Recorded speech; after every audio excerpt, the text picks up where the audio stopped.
Bom, boa noite a todos e a todas. É, Sejam bem-vindos, né? Então, a essa oitava aula, né, de um curso que tem sido bastante rico, pelo que eu pude acompanhar, e espero que tenha sido também, né, para vocês, que tenha sido um momento aí de reflexão sobre as práticas, sobre as pesquisas e sobre os trabalhos, né, de cada um de vocês. É, Bom, a Larissa e a Mariana já me apresentaram. Meu nome é Ana Cristina Prado de Oliveira. Eu sou mineira, estou morando aqui no Rio já tem alguns anos. É, Sou pedagoga pela UFMG, então foi bom também que eu ouvi alguns sotaques mineiros, né, nas conversas, durante as aulas que eu pude assistir. E trabalhei na educação básica por 17 anos, até que resolvi, né, me dedicar à academia, à pesquisa, e aqui no Rio eu fiz então meu mestrado, meu doutorado na área de educação, especialmente de gestão e política, implementação de políticas educacionais. Posteriormente, né, eu, enfim, emendei aí com um pós-doutorado também nessa área, e tenho feito pesquisas, né, participado de grupos de pesquisas, né, tanto aqui no Rio, como também pesquisas comparadas internacionais, enfim, com parcerias aí com outros colegas, nesse campo da gestão e das políticas educacionais, sempre tentando trazer, né, uma discussão que aproxime esses campos do que a gente traz, né, na sociologia da educação, das conversas que a gente tem trazido na sociologia da educação, especialmente nos estudos sobre as desigualdades educacionais. Então, quer dizer, a gente tem olhado, né, para as questões relacionadas à gestão escolar e às políticas educacionais desde uma perspectiva de tentar entender as questões relacionadas, né, à reprodução, manutenção, superação ou criação de novas desigualdades educacionais como reflexo das desigualdades sociais que a gente experimenta, né, no campo. Então, quer dizer, estar aqui nesse curso hoje, né, nesse espaço virtual criado, né, pelos colegas que são coordenadores do projeto, é uma grande alegria, né, é um prazer muito grande, enfim, porque eu pude acompanhar parte do processo, né, desse projeto, falando desse lugar, né, da gestão educacional e principalmente dentro da formação de diretores escolares, no diálogo aí com o projeto maior, né, que foi o que deu origem a esse curso de extensão. E então agradeço, né, mais uma vez por estar fazendo parte desse espaço, desse diálogo e dessa troca com parcerias tão queridas, né, tão importantes na nossa área. Atualmente eu sou professora, né, aqui na Universidade Federal do Estado do Rio de Janeiro, a Unirio, no campo de gestão, né, escolar e políticas públicas, tanto na graduação quanto na pós-graduação, e aí tenho trabalhado, né, pesquisas nessa área, nesse tema, especialmente na educação básica, né. Eu sei que alguns colegas conversaram também sobre as desigualdades educacionais de acesso, permanência, né, estratificação no ensino superior. Eu acho que esse diálogo ele é muito importante, né, para a gente pensar essa trajetória educacional a partir dessa perspectiva da sociologia da educação e das desigualdades educacionais. E aí, enfim, vou começar a nossa conversa seguindo aqui os nossos protocolos, né? Eu trouxe uma apresentação, os slides para a gente poder guiar a conversa. Espero que seja proveitoso, rico, não se acanhe em trazer seus comentários, perguntas, que a gente vai ter aí o tempo de conversa no final, com a ajuda preciosa da Mariana e da Larissa, a quem eu agradeço muitíssimo por todo o apoio, né, nesse dia. Sejam, então, fiquem à vontade, sejam parceiros aí nesse diálogo, né? Que a ideia, eu acho que é um pouco essa, a gente conversar, tá bom? Vou começar a compartilhar minha tela.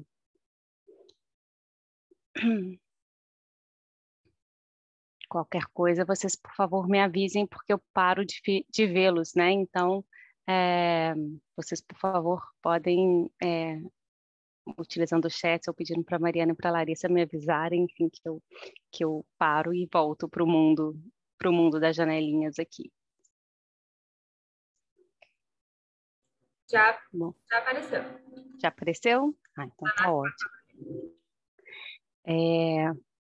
Bom, para começar, né, então aqui a nossa conversa, o título da aula, como a Larissa já tinha adiantado, né, é esse efeito escola, que remete aqui a um tipo específico de pesquisa, que a gente vai conversar mais à frente, recursos escolares, organização, clima escolar e gestão.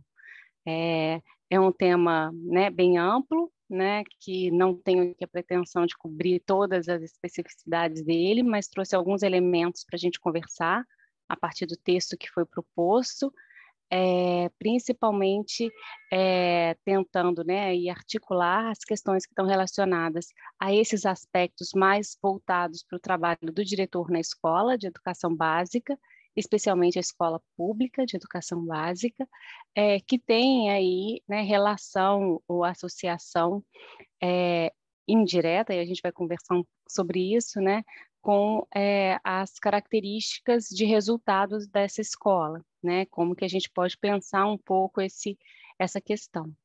E aí, né, para essa conversa, para além do texto, acho que eu vou usar aqui, peraí.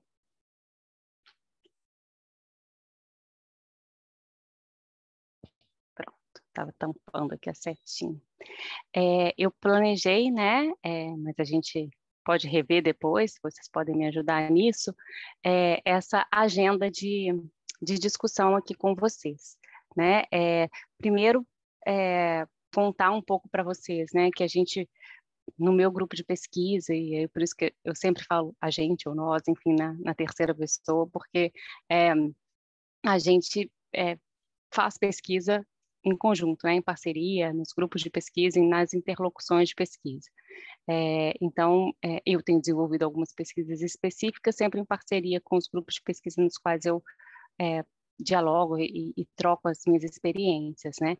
E dentro dessas experiências e dessas indagações, né, que a gente sempre traz na pesquisa, uma delas tem nos acompanhado há algum tempo, né, que seria pensar essa relação entre a gestão escolar, né, e aí especialmente falando do trabalho da direção escolar, e os resultados dos alunos. E aqui pensando resultados numa concepção um pouco mais ampla, sobre a qual a gente vai conversar daqui a pouco, né? Como que se constrói essa relação, né? O que está posto, o que faz parte, né? Ou numa linguagem mais estatística da pesquisa, né? Quais seriam as variáveis que estão presentes nesse processo? E aí, né? Para organizar aqui a nossa conversa, eu pensei da gente começar voltando em alguns capítulos aqui anteriores, né? Das aulas anteriores que o curso já proporcionou para vocês, então eu queria retomar aqui alguns conceitos que vão ser muito importantes para a nossa conversa de hoje. Em seguida, né, discutir a questão de pesquisa que guiou o trabalho ao qual vocês tiveram acesso, né, que vocês leram. Falar um pouco das discussões que existem nesse campo, né, que em termos de literatura e de fundamentação teórica, orientaram as decisões de pesquisa para a construção, né, desse trabalho, trazer então os dados que foram usados nesse texto, né, nessa análise que remetem aí, né, a alguns dados que são disponibilizados pelo Ministério da Educação através do INEP, e discutir a metodologia, que é uma metodologia, né, quantitativa, inferencial de possibilidades associativas, né, e explicativas entre algumas variáveis. A gente vai discutir isso de um ponto de vista mais interpretativo e menos metodológico, né, porque, enfim, dependendo da curiosidade de vocês, na hora da discussão a gente pode aprofundar um pouquinho mais nessa questão metodológica, tá bom? E discutir também os resultados a que essa pesquisa chegou, né? Quais são as implicações desses resultados, tanto para a prática escolar quanto para a agenda política, né?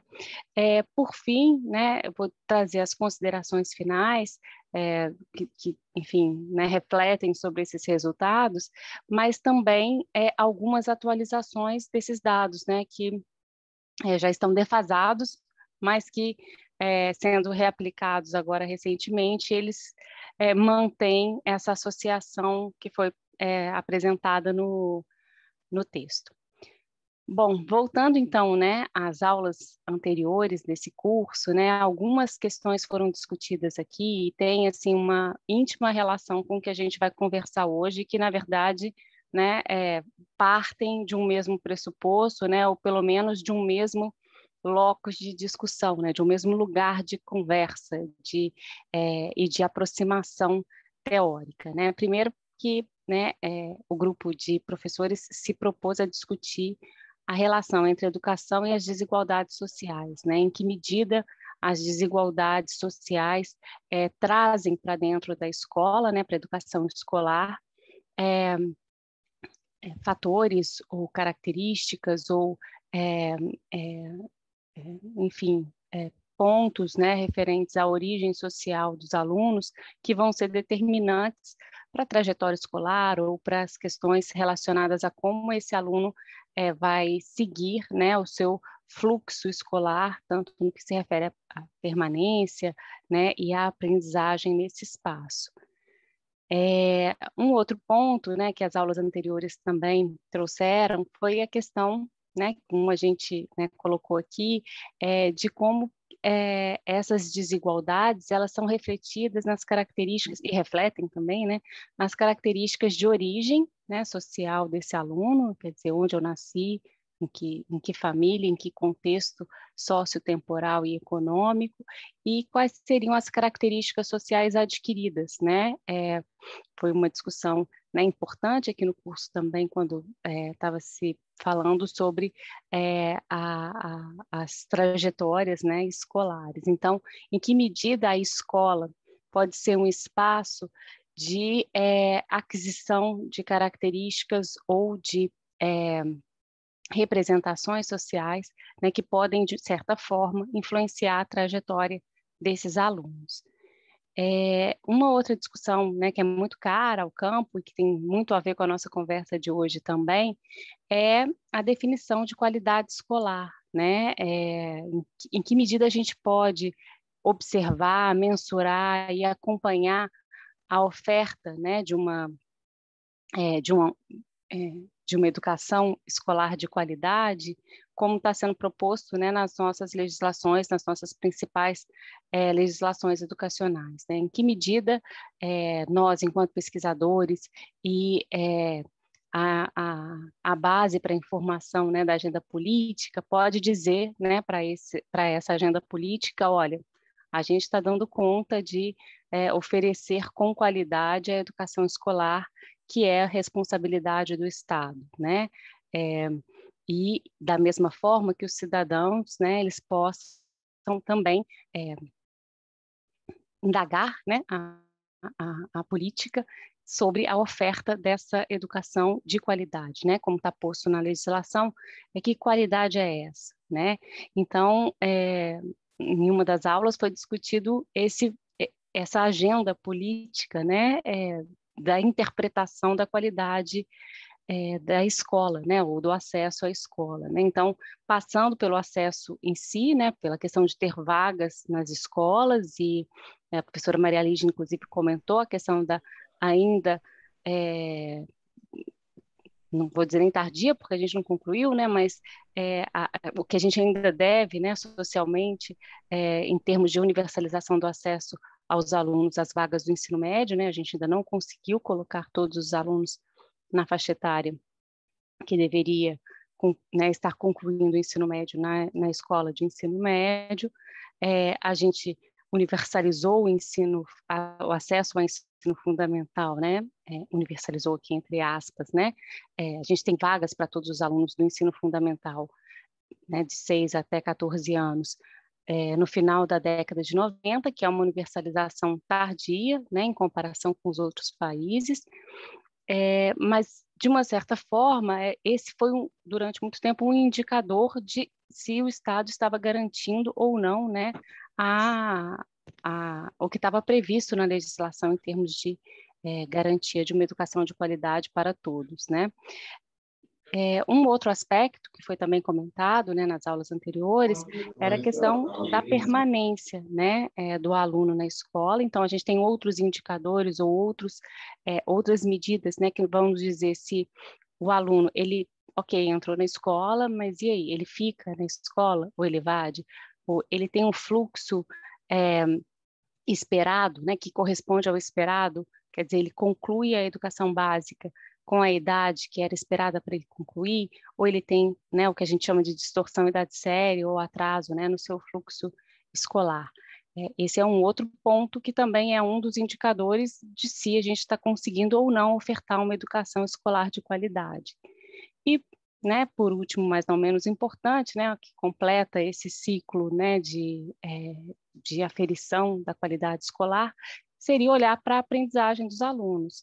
Quer dizer, o aluno entra na escola, ok, ele fica na escola, ele não evade, ele tem um fluxo esperado, né, para a sua trajetória na educação básica, mas ele está aprendendo, ele termina a educação básica, quer dizer, né, compreendendo que a educação básica até o final do ensino médio, como a gente tem hoje posto na legislação. Ele termina essa escolaridade tendo aprendido o que ele deveria ter aprendido para essa faixa etária, para essa, né, conclusão da etapa da escolaridade.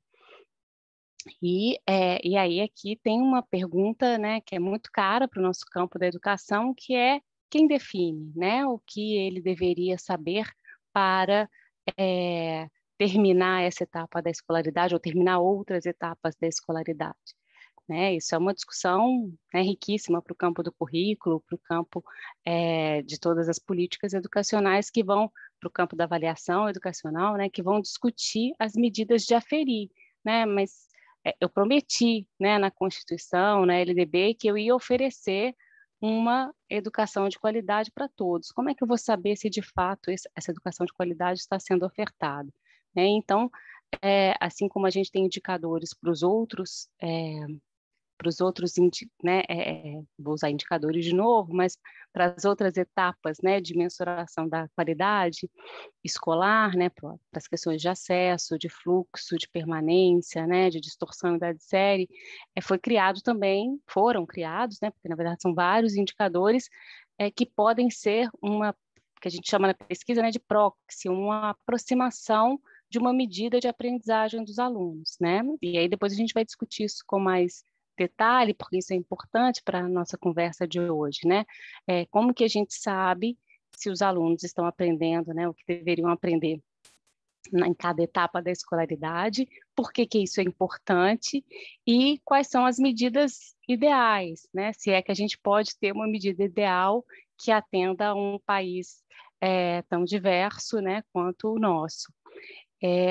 Bom, para além disso, assim, só para deixar aqui já uma chave para as nossas próximas conversas, foi definido, que não foi por nós, não é uma jabuticaba nossa, né, brasileira, mas isso é uma decisão que é muito maior do que a política educacional brasileira, de que um aluno conclui, né, a etapa elementar ou a etapa básica da educação, ele deveria saber ler, interpretar e resolver problemas, né? Então, essas são as habilidades consideradas habilidades básicas, mais importantes, né? Que têm diferentes níveis, obviamente, porque a leitura, interpretação de texto e resolução de problemas de um aluno de 5º ano vai ser muito diferente do que a leitura, interpretação de texto e resolução de problemas de um aluno do 9º ano, né? E assim por diante.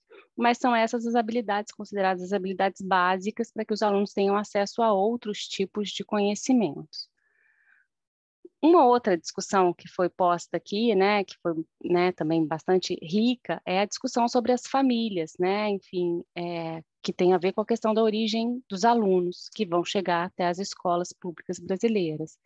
E aí foi discutido o capital cultural, a relação, né, entre o capital cultural que esses alunos trazem, né, em sua bagagem e a vida escolar, né, que relação que existe, né, entre essas duas pontas, né, tão importantes, né? Quando a gente fala muito das relações família-escola, né, na sociologia, a gente tem que olhar para essa pergunta também, né? Em que medida essa relação é posta, é entreposta ou é interrompida, né?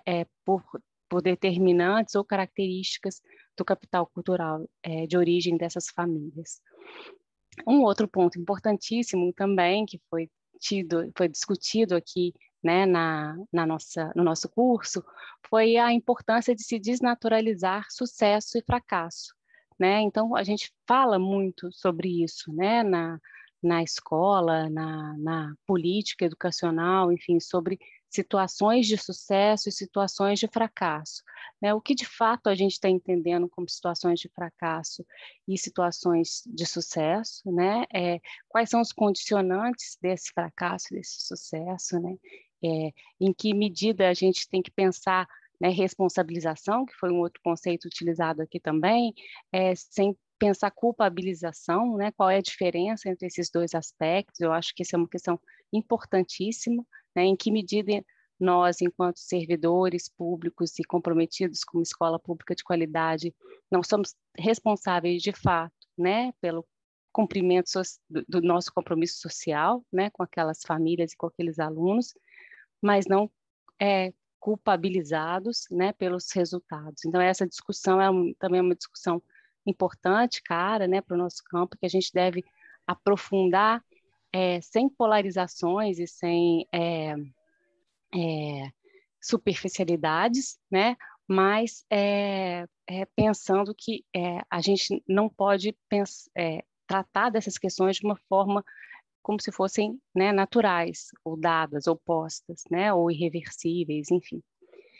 E um outro ponto que eu quis destacar também das aulas anteriores foi um questionamento que foi feito, né, também na aula da Maria Lígia, que foi esse, né, a educação, ela é um fenômeno social, né? Então a gente tem que pensar a escola enquanto um fenômeno social, né? A educação escolar como um fenômeno social. Nesse sentido, né, como que a escola, né, em que momentos a escola, ela pode ser reprodutora ou produtora de desigualdades sociais, né? Foi uma pergunta que ela fez, e eu até acrescentaria, né, em que momentos também a escola pode ser um agente que vai minimizar, né, as características ou as possibilidades de reprodução das desigualdades sociais que já estão postas, né, para os nossos alunos. Bom, e de todas, né, essas aulas, eu queria destacar, né, aqui alguns dados que foram discutidos na aula 5, que foi a aula que foi dada pela professora Raquel e pelo professor Leonardo, em que eles trataram, né, de indicadores e aí eles deixaram várias portas abertas para mim, né? Então agradeço muito, né? Acredito que eles não estejam aqui, mas deixo aqui formalmente registrado meu agradecimento a eles por ter deixado aí algumas pistas importantes para a nossa conversa de hoje. Né, eles trataram sobre indicadores educacionais, eles mencionaram algumas avaliações, né, nacionais como o SAEB e internacionais como o PISA, né, que se propuseram a construir medidas de proficiência, né, para poder aferir o desempenho dos alunos em algumas etapas da escolaridade, né, no caso do Brasil, né, da escolaridade básica. Eles falaram também a importância, né, de nós, enquanto educadores, sabermos ler e interpretar os dados educacionais, né? Então, romper essa barreira, né, que muitas vezes a gente ainda encontra, né, nas escolas, com relação à leitura e à interpretação desses dados, né? Eles discutiram que muitas vezes esses dados são utilizados, né, de uma forma não vou dizer errada, né, sem fazer aqui julgamentos de valores, mas que são usados, né, para fins para os quais eles não foram propostos, né, está muito claro na descrição do SAEB, por exemplo, que a proposição dessa avaliação, né, desse complexo de avaliação que é o SAEB, é uma proposição diagnóstica, né, para informar políticas públicas que garantam a qualidade da educação e não classificatória ou ranqueadora, ou que seja indutora de políticas de bonificação, enfim, outras coisas mais. Isso que a gente poderia considerar um efeito não previsto, né, um efeito que não foi proposto no início, né, do desenho da avaliação. Mas a gente tem que enfrentar essa questão, porque os dados estão aí e eles estão disponíveis para que a gente possa fazer um uso que a gente costuma chamar, né, de um uso mais instrucional e diagnóstico, né, e formativo dessas informações. Outra questão que para mim foi muito cara, né, que a professora Raquel e o professor Leonardo trouxeram, foi a questão da contextualização, né, a necessidade de olhar para esse número, para esse indicador, não de uma forma isolada, né, mas tentando conhecer o que está por trás desse número, né, assim, primeiro não parar no número, né, e conhecer um pouco mais do que está atrás desse indicador ou dessa medida, e trazer outras informações que complementem essa informação, né? Então, o próprio SAEB, como a gente estava dizendo, que é um complexo de avaliação, ele não é só o teste de língua portuguesa e matemática, né? Ele traz os questionários contextuais que nos oferecem, né, informações importantíssimas sobre o contexto de cada escola, né? Não são, claro, né, informações definitivas, né? Tem muitas outras informações que a gente pode ter acesso indo às escolas ou fazendo outras pesquisas, mas traz sim informações que têm que ser lidas em paralelo ou complementarmente, né, aos dados numéricos, né, ou aos indicadores numéricos. E um outro ponto que a gente trabalha sempre, né, eu tenho trabalhado muito em cursos com diretores, enfim, com professores, e a gente discute muito essa diferenciação, né, entre avaliação e medida, né, que os professores também trouxeram, que diz respeito a entender, né, que quando eu estou falando, por exemplo, de uma medida de proficiência ou de uma nota na escala do SAEB, né, na medida de proficiência, eu estou falando exatamente disso, de uma medida, né? É uma medida que me indica ali, dentro de uma escala, a localização, né, da proficiência daquele aluno naquela escala. Ela não me diz toda a interpretação, né, desse número. Para, de fato, né, eu ter uma avaliação, né, dessa situação, eu preciso com base em outras informações, né, na minha própria interpretação, na minha leitura comparativa com outras informações, fazer essa interpretação. Então, a medida é um dado, né? Ali está ali o indicador para mim, e a avaliação que eu vou fazer a partir dela depende da minha leitura, da minha interpretação, né, da comparação com outros dados, enfim.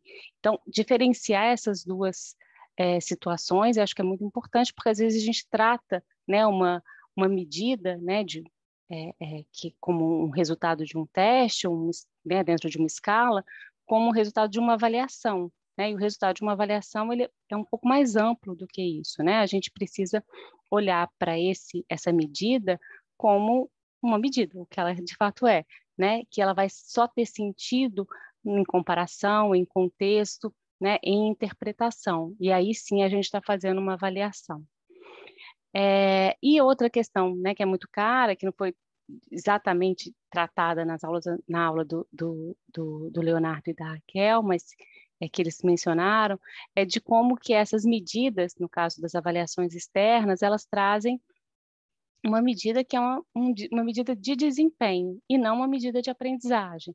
Então, aqui a gente está falando, toda vez que a gente vai estar, né, falando aqui durante a discussão do texto sobre resultados, enfim, a gente está falando de uma medida que é uma medida de desempenho, né, uma medida de proficiência, né, nessa perspectiva, né, de saber o nível de proficiência do aluno em cada um dos componentes, né, língua portuguesa e matemática, mas a gente não tem uma medida de aprendizagem, que é algo muito mais complexo, né, para saber sobre a aprendizagem adquirida ou desenvolvida, né, pelo aluno, eu teria que ter uma avaliação que o acompanhasse, né, longitudinalmente, para poder conhecer, né, o que mudou nesse processo, que é um processo evolutivo, né, de construção do conhecimento. Então, tem que saber de onde ele saiu, por onde ele passou e onde ele chegou, né, para poder entender esse processo e a aquisição, né, de conhecimentos ou a construção de conhecimentos nesse processo de aprendizagem. Aí sim eu teria,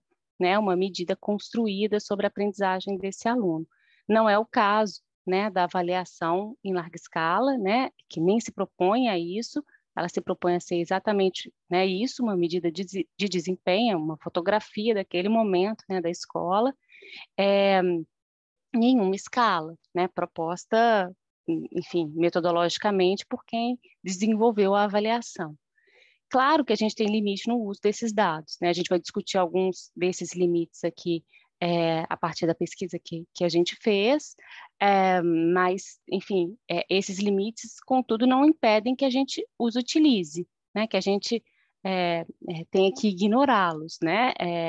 Esses limites indicam que, poxa, a gente pode melhorar essas medidas, a gente pode informar, inclusive, né, a agenda, né, que propõe esse tipo de metodologia, que esses indicadores eles podem melhorar.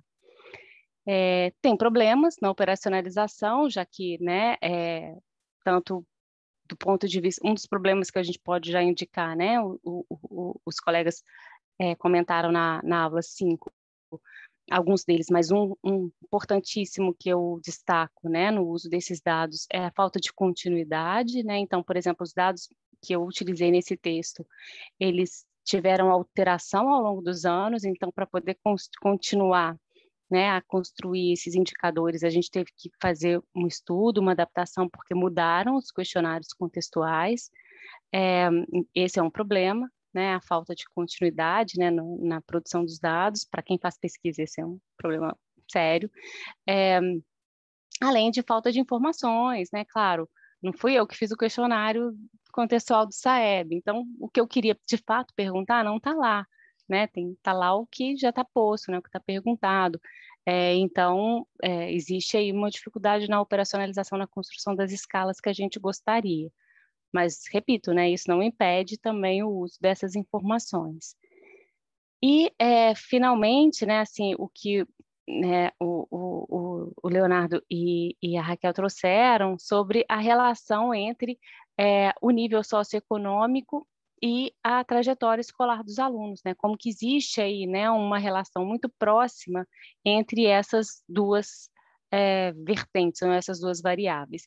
E aí eu trouxe aqui, né, até uma apropriação, né? Não vou dizer nem que foi um roubo, mas uma apropriação de uma tela deles, que eu fiz um print, né, da aula, em que eles, inclusive, já deixaram aqui a dica do que a gente ia trabalhar hoje, né? Já que a gente estava conversando na aula deles sobre tipos de dados, e eles estavam falando, né, dos dados que são trazidos pelo SAEB, eles já adiantaram que a gente ia conversar hoje sobre esse texto, que vai discutir a associação do perfil de diretores com o desempenho dos alunos. E aí sim, chegando então, né, no texto, eu achei importante trazer essa volta aqui às aulas para a gente retomar, né, esses conceitos que são importantes, e porque eu sei que vocês têm que fazer um trabalho final também, enfim, talvez isso possa ajudar aí a refrescar a memória e ir fazendo algumas ligações entre as diversas aulas, né? Já vi aqui que os nossos nomes, né, das autoras saíram aqui com letra minúscula, mas tudo bem, isso acho que foi uma formatação do slide. O texto é esse, né, que vocês já tiveram acesso. Ele foi um texto que a gente apresentou na Amped, né, em 2015, por isso que os dados, né, são desatualizados, e foi indicado para publicação na Revista Brasileira de Educação, saindo em 2018. Mas, como eu disse, a gente, né, já está trabalhando com esses dados de uma forma mais atualizada. Eu vou, né, me ater aqui ao que a gente se propôs a discutir no texto. Um primeiro ponto, né, a gente parte dessa pergunta, né, que a gente já fazia no grupo de pesquisa há algum tempo, a partir de outras pesquisas, né, que seria em que medida a liderança do diretor, ou o trabalho, né, do diretor, a gestão exercida pelo diretor, da forma como ela é percebida pelos professores, poderia explicar a variância nos resultados dos alunos. Quer dizer, a nossa pergunta principal era: será que a forma como o diretor trabalha, né, tem impacto para o resultado dos alunos? Mas como que a gente vai medir, né, a forma como o diretor trabalha, né, sem ser uma pesquisa qualitativa, observando, né, o diretor, como que eu posso ter isso através de dados em amplitude, né, numa pesquisa grande?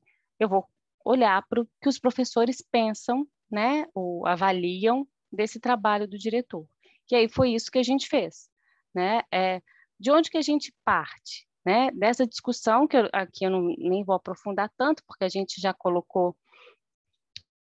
nessa retomada dos conceitos, né, da pesquisa em sociologia da educação, tanto internacional quanto nacional, que tem demonstrado, né, assim, de forma extensiva, como que a origem familiar é a variável de maior peso na determinação da performance acadêmica dos alunos. Quer dizer, existe uma relação que está posta, que, né, não pode ser negada, entre essas duas variáveis, né, a origem social, a origem familiar do aluno e a sua trajetória escolar.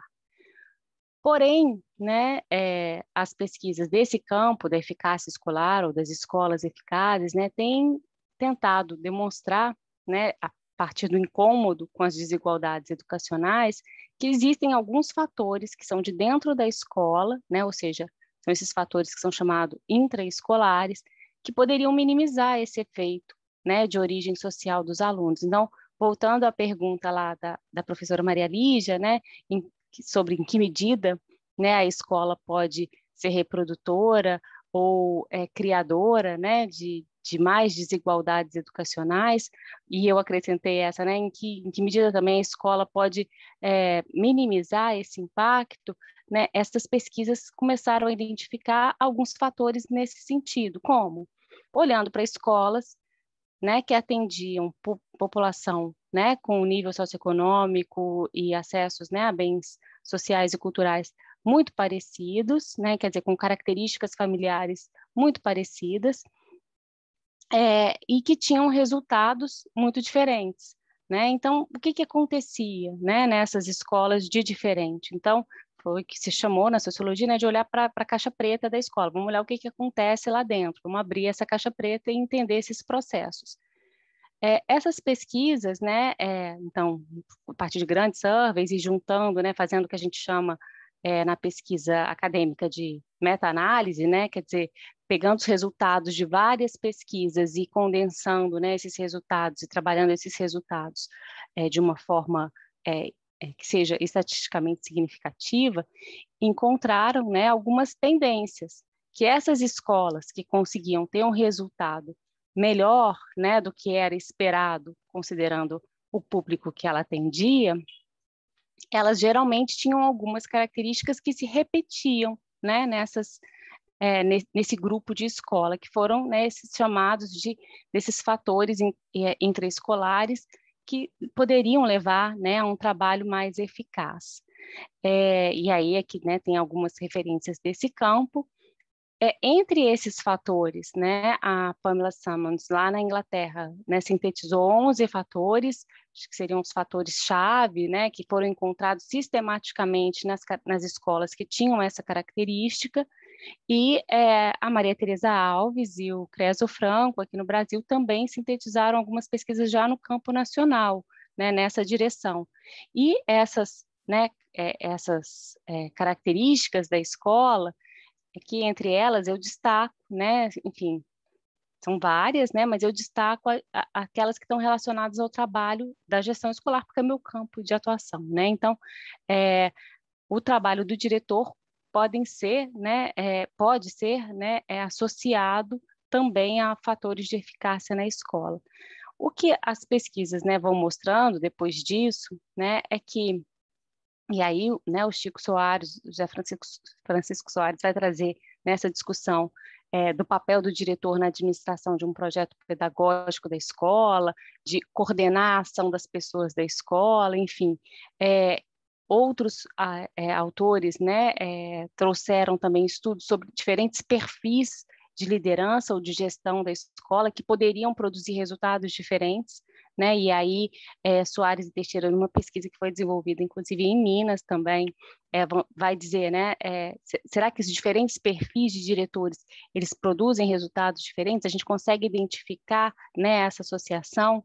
E o que eles encontram, né, é a importância dessa organização interna da unidade escolar e da criação de condições para o trabalho docente nas práticas desses diretores. Por quê? Né? Porque como, né, a gente vai ver daqui a pouco, assim, esse efeito do diretor no trabalho, né, no trabalho da escola, ele é um efeito indireto, né?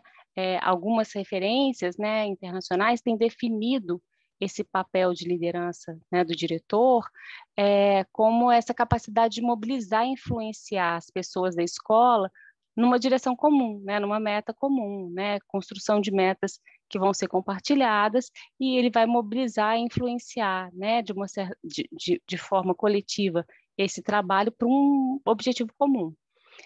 As pesquisas têm mostrado, né, que a liderança do diretor, ou o trabalho do diretor na escola, ele é responsável por uma parte significativa da explicação da variação, né, dos resultados entre as escolas, né, nos alunos, quando a gente controla as características de nível socioeconômico. Ou seja, olhando para escolas muito parecidas, que têm resultados bem diferentes, tem alguns fatores que estão associados a essa variação, né? Fatores associados à prática docente, quer dizer, a aula do professor, são os fatores que têm mais impacto, né? Que faz todo sentido, porque é lá na sala de aula que a gente imagina, né, que os processos de aprendizagem se concretizem de fato. Em segundo lugar, vem os fatores que estão relacionados à direção ou à gestão da escola. E aí existem autores, né, que vão trabalhar com diferentes tipos de liderança ou perfis de liderança. A gente tem trabalhado com essa percepção um pouco mais complementar, né, que seria essa Shared Instructional Leadership, que seria uma liderança compartilhada e pedagógica, quer dizer, meio que uma mistura de uma liderança democrática com uma liderança pedagógica, tá? Aqui, uma interpretação brasileira. E, a partir dela, a gente foi olhar para os dados da Prova Brasil, né? Quer dizer, como que a gente pode, a partir dessa percepção e dessa indagação sobre os resultados, né, das escolas, e pensando a relação entre essas variáveis, como que a gente vai olhar para essas informações que estão lá disponíveis, aberta a todos, né, no site do INEP. Então, primeiro, a gente olhou, então, para essas 3 edições da Prova Brasil, né, que estavam disponíveis naquele momento da pesquisa, né, lembrando aí que em algumas edições o resultado demorou bastante para sair, e a gente olhou, então, para os resultados dos alunos do 5º ano nos testes de matemática, né, pegamos as médias por escola naquele momento, mais recentemente a gente tem trabalhado com uma outra medida, né, que não só a média, mas sim a porcentagem de alunos que atingem a aprendizagem considerada adequada na escola, porque a gente acha que essa é uma medida mais importante para traduzir ali se a escola está atingindo uma educação de qualidade e também distribuída equitativamente. E a gente trabalhou com os questionários socioeconômicos respondidos pelos professores, pelos diretores e pelos alunos do 5º ano. O que a gente queria, né? Então, né, entender essa percepção dos professores sobre o trabalho do diretor. Esse aqui foi, né, o nosso quantitativo, né, de dados, de respondentes, de escolas. O que a gente encontrou? Primeiro, com relação ao perfil dos diretores, né, que era um tema nosso de pesquisa, né, que a gente tinha ali uma predominância de presença, né, de mulheres diretoras, predominantemente brancas. A gente teve uma redução nos últimos anos de diretores sem ensino superior, porque esse era um problema, né, na nossa trajetória, que está muito relacionado à forma como esse diretor acessa o seu cargo. E menos da metade, naquele momento, assumia o cargo através de um processo que a gente considera mais democrático, ou seja, que não foi uma indicação, né? Esse é um problema que permanece até os dias de hoje, principalmente nas escolas municipais, né, nas redes municipais de ensino. E o que a gente encontrou, né? Primeiro, né, como eu disse, aqui a gente tinha uma setinha, não entrou não. a gente encontra aqui, né, essa forma de escolha de diretores, que seria a indicação, ela era a forma, né, predominante nas redes municipais, nas 3 edições. E apesar de ter diminuído, porque a gente teve várias políticas, né, que foram indutoras de processos mais democráticos e de maior comprovação técnica, né, da capacidade dos diretores para assumir essa função, principalmente o Plano Nacional de Educação, a gente ainda tem essa predominância, um tanto quanto patrimonialista, né, no Brasil, de vincular o cargo, né, ou a função a vaga, né, de diretor a uma indicação política, principalmente nos municípios de menor porte do Nordeste. Então, esse é um problema, porque isso compromete o reconhecimento, né, do diretor enquanto uma liderança naquela escola, né, a gente tem alguns estudos que mostram isso, e nesse mesmo estudo a gente trabalhou com essa informação. A gente construiu esse indicador, que a gente chamou de índice de liderança do diretor, que depois já foi utilizado em outras pesquisas. Recentemente a gente até estava conversando sobre ele com o INEP, né? É um indicador que foi criado a partir das respostas dos professores para essas perguntas que estão no questionário contextual do SAEB, né? Que acompanha a Prova Brasil. São perguntas que são tratadas, né? São respondidas numa escala de concordância, né? Então, o professor concorda muito ou até discorda muito, e a gente faz uma análise estatística, né? Que aqui, como eu disse, eu não vou entrar muito no mérito da parte estatística, mas se alguém quiser perguntar depois eu posso responder. A gente construiu, né, através da análise fatorial, uma medida que sintetizasse esses indicadores, né? Então, essas variáveis, né, desses itens foram sintetizadas numa variável que a gente chama de latente, né, que demonstra ou que mede, né, na nossa interpretação, a partir da literatura, uma medida de liderança do diretor com base nessa liderança mais distribuída e mais instrucional. Bom, aí a gente foi tratar, né, brincar um pouco com esses dados. A gente construiu, então, um modelo. O que esse modelo, né, queria tratar, queria tentar explicar, né? A gente tem aqui essa variável aqui, né, essa medida que a gente chama de uma medida que é dependente, ou seja, né, que é uma... acho que eu tenho aqui aquela coisinha, né, que ilumina. Deixa eu botar aqui. Ih, não, acho que não deu. Não dá certo, não. Achei que tinha aquela bolinha. A gente tem essa medida, que é a medida do resultado acadêmico, né? Quer dizer, a medida de desempenho dos alunos, que seria a média da proficiência dos alunos em matemática, que seria a nossa variável de resposta, né? Então, quer dizer, o que explica, o que a gente queria tentar entender, o que explica esse resultado variar, e variar muito, né, entre as escolas públicas brasileiras, né, distribuídas aí nas redes municipais e estaduais. Aí a gente testou algumas variáveis. Será que essas variáveis se associam a essa explicação? Né, a gente, obviamente, colocou o nível socioeconômico, porque a gente considera essa como uma variável de controle, como a primeira variável do modelo, que vai controlar essa distribuição. Então, é como se eu estivesse isolando, então, né, tirando esse efeito do nível socioeconômico, que a gente já sabe que é um efeito grande, essas outras variáveis vão ter que poder de explicação para a variação dos resultados dos alunos. E as duas variáveis que a gente testou foi o índice de liderança do diretor e o fato do diretor ter sido indicado ou não para o seu cargo.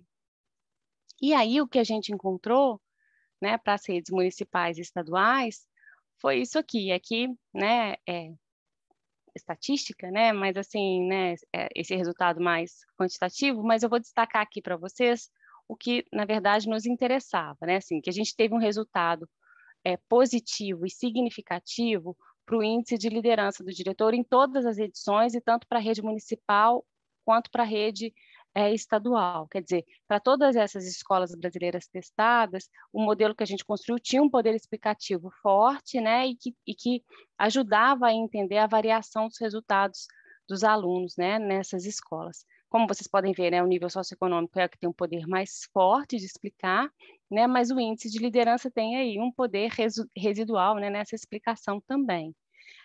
Por outro lado, o fato do diretor ter sido indicado teve um resultado, né, uma associação significativa e negativa em todas as edições e em todas as redes, né, estaduais e municipais de ensino. Então, o que a gente interpreta, né, desse resultado? Não, antes de interpretar, eu trouxe as atualizações. Esse texto ainda não está publicado, então por isso que está aqui até meio mal formatado, e esse índice de confiança do diretor ele vai sair, foi uma medida nova que o INEP criou, mas ela não tem funcionado tão bem, enfim. Mas a gente testou o índice de liderança do diretor para 2019, nos dados de 2019, para o ensino médio, que agora a gente já tem o ensino médio, né, também, medidas de forma censitária, para o 9º ano e para o 5º ano, para a matemática e para a língua portuguesa. Acho que cortou aqui, que pena, cortou, mas que a gente testou para a matemática e para a língua portuguesa. E o que a gente encontrou foi a confirmação, né, dessa associação positiva e significativa do índice de liderança do diretor, né, que é esse... Passou, desculpe. Do índice de liderança do diretor com todas as escolas medidas, né? Aqui a gente não separou em escolas estaduais e municipais, mas com todas essas etapas da escolaridade que a gente trabalhou. Bom, para concluir, né, o que a gente interpreta desses dados? Primeiro que essas variáveis, né, que a gente mediu, elas têm um alto poder explicativo, né, como eu disse, para a gente poder tentar compreender essa variação dos resultados. Segundo, a liderança do diretor, da forma como ela é percebida pelos professores, tem uma associação positiva e significativa com os resultados dos alunos. Terceiro, né, a presença de diretores indicados para o cargo teve uma associação negativa e significativa com os resultados dos alunos, né, essa leitura dos dados. O que fica como desafio, então? Né? A gente tem que pensar aí na pesquisa variáveis que podem me ajudar a entender melhor essa diversidade entre os sistemas municipais e estaduais de ensino. A gente tem que pensar quais são as condições de trabalho dos diretores e dos professores, o clima escolar e a infraestrutura das escolas, que são características fundamentais, né, para a gente pensar em resultados escolares, e a gente precisa melhorar a medida desses dados que a gente tem hoje. E a gente precisa ampliar e aprofundar estudos que nos tragam informações sobre características externas da escola, porque ser indicado, ser eleito, participar de um processo seletivo não é uma decisão do diretor, né? É uma decisão macro da rede de ensino. Então, essa característica, né, macro, né, ou maior, né, do sistema educacional, ela tem uma influência, né, importante para a condução dos processos escolares, e a gente tem que pensar como que a gente pode estudá-las, interpretá-las e acompanhá-las, né, em relação às características que são específicas da escola, né, ou essas características intraescolares, como a gente estava dizendo antes, né, em que medida elas isoladamente ou em conjunto vão afetar ou trabalhar aí, né, nessa explicação dos resultados escolares. E aí, nesse sentido, né, acho que a gente tem, como eu disse, né, trabalhado com outras medidas de resultados escolares, que não só a média, né, de proficiência, porque, de uma certa forma, ela pode estar mascarando aí algumas informações. Então, é trabalhar com a porcentagem de alunos que conseguiram, de fato, aprender o que era esperado, né, para aquela etapa, e demonstram isso através dessa medida de desempenho, é importante. E também trazer outros, né, fica também como um desafio nosso de pesquisa, que é trazer outras medidas de resultados, né, para a conversa, como a gente já tem visto em algumas outras pesquisas, que seria, né, por exemplo, a qualidade de vida emocional do aluno, a diminuição, por exemplo, de situações de violência e de bullying na escola, a baixa rotatividade docente, né, ou a manutenção, né, do corpo docente na escola, enfim, são outros indicadores também de qualidade da escola que a gente pode considerar para além dos indicadores de desempenho. Bom, acho que era isso que eu trouxe aqui para conversar com vocês. Espero que tenha sido claro e oportuno. Vou agora, né, parar aqui de compartilhar. Peraí, como é que é? Aqui. Pronto, parei, né? Isso. Obrigada, professora. A Sara vai falar mais alguma coisa? Não, não, eu abro aí para nossa conversa, podem ficar à vontade. Como o Rociline levantou a mão, vou passar a palavra para ele enquanto eu organizo aqui as perguntas que foram feitas no chat. Pode falar, Rociline. Boa noite, professora, boa noite a todos. Excelente essa parte que trouxe da informação da gestão, indicação, número de essa parte política que tanto influencia ainda, infelizmente, a nossa educação. Eu criei assim fiquei com um certo detalhe com relação à parte que falou da relação da liderança e a influência nos alunos. Por exemplo, no quinto ano, o contato dos alunos com o professor é mínimo. Então, essa influência não seria diretamente com o professor na relação vigiar, punir e metas, e esse sim, sob a pressão sofrida, seja pelo diretor, seja pelo sistema, naquele critério de meritocracia, maior bonificação para quem tiver um melhor rendimento, é que pode causar esse problema nos alunos? Entendeu mais ou menos a pergunta? Eu posso repetir. Não, entendi sim. Tá ótimo. Acho que você toca num ponto importantíssimo. Eu só não sei se eu te respondo ou se Larissa vai me passar mais alguma coisa e depois eu volto. O que você prefere, Larissa? Fica melhor para você. Estou com as perguntas aqui abertas. Tá bom. Bom, então vou começar puxando daí, né? Rociline, obrigada, né, pelo comentário, pela pergunta.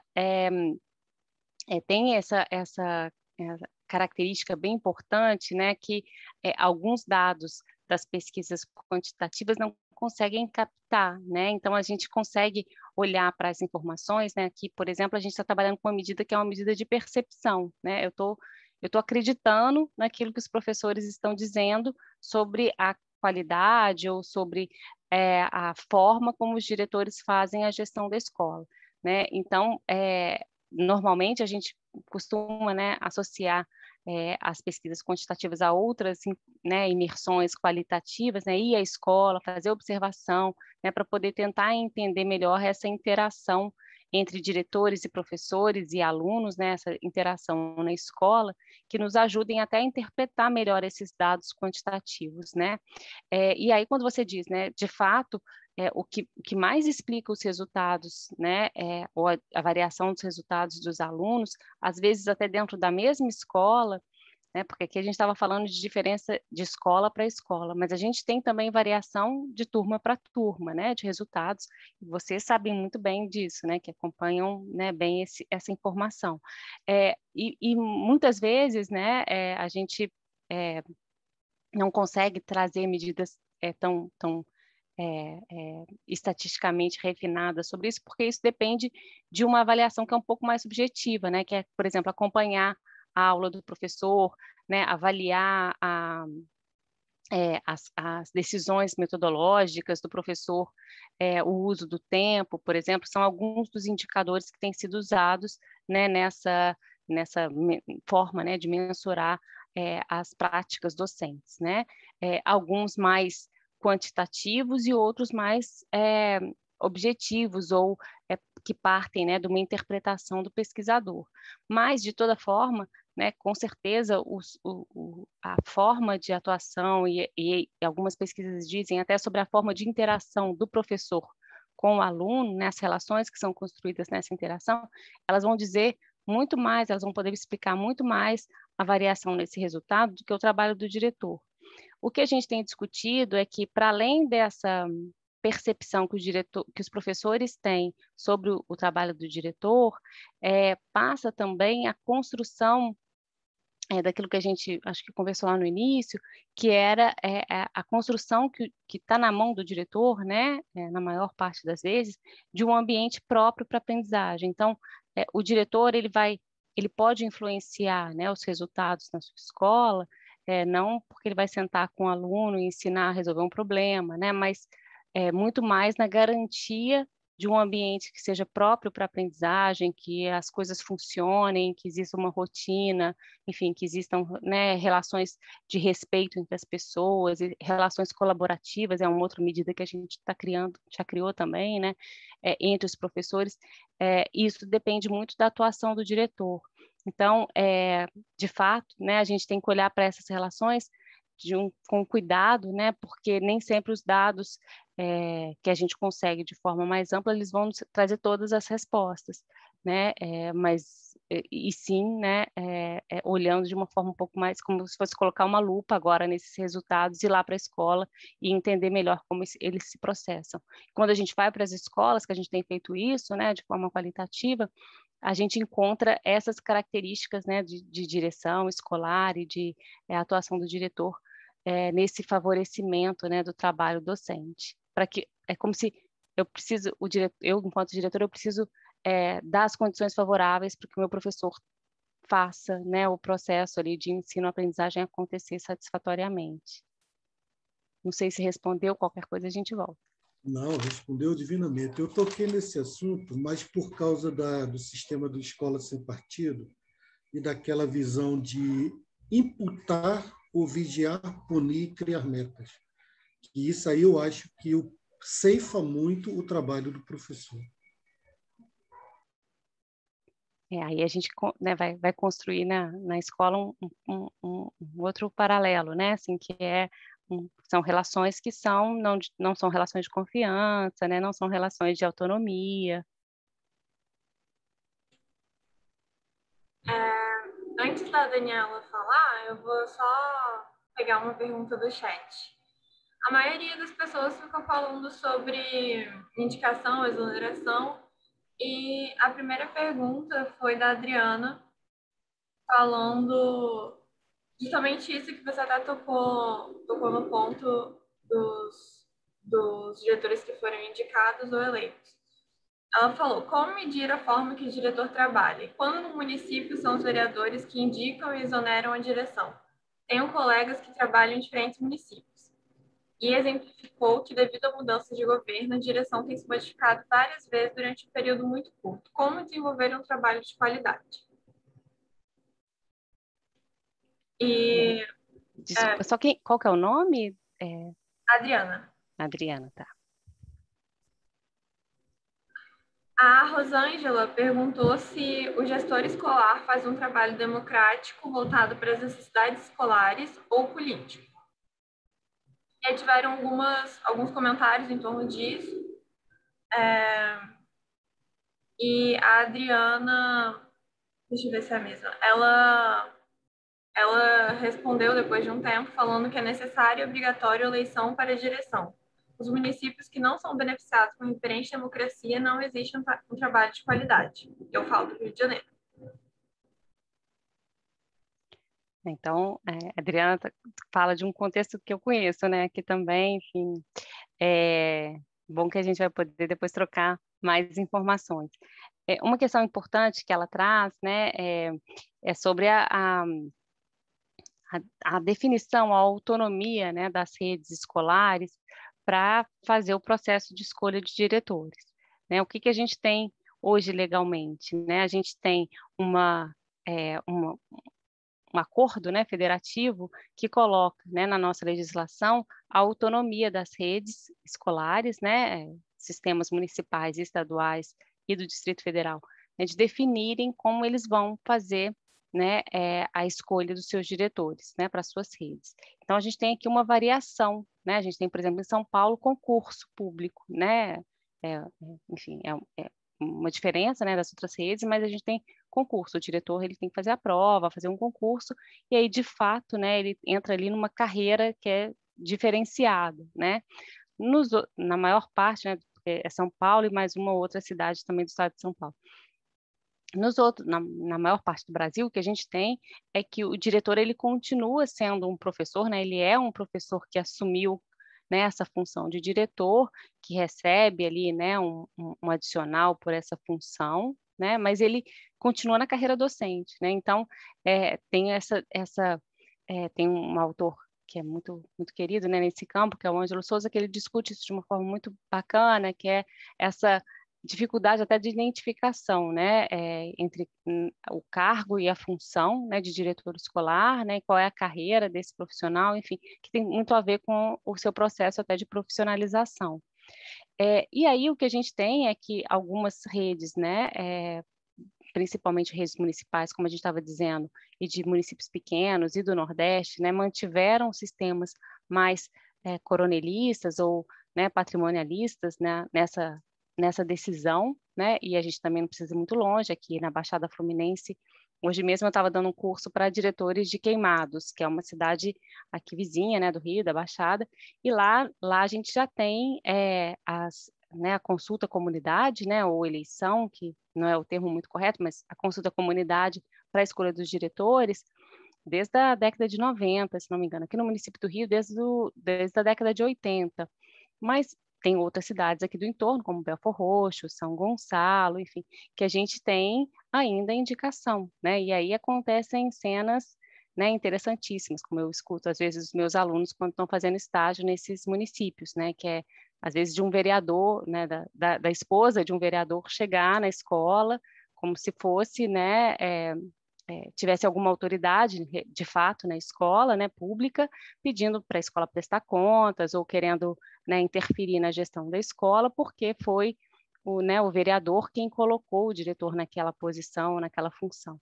E quando o vereador sai né, do seu cargo político, troca, né, todos os diretores, enfim. Então, tem esse feudalismo, assim, né, enfim, é uma tradição nossa, infelizmente, que ainda persiste.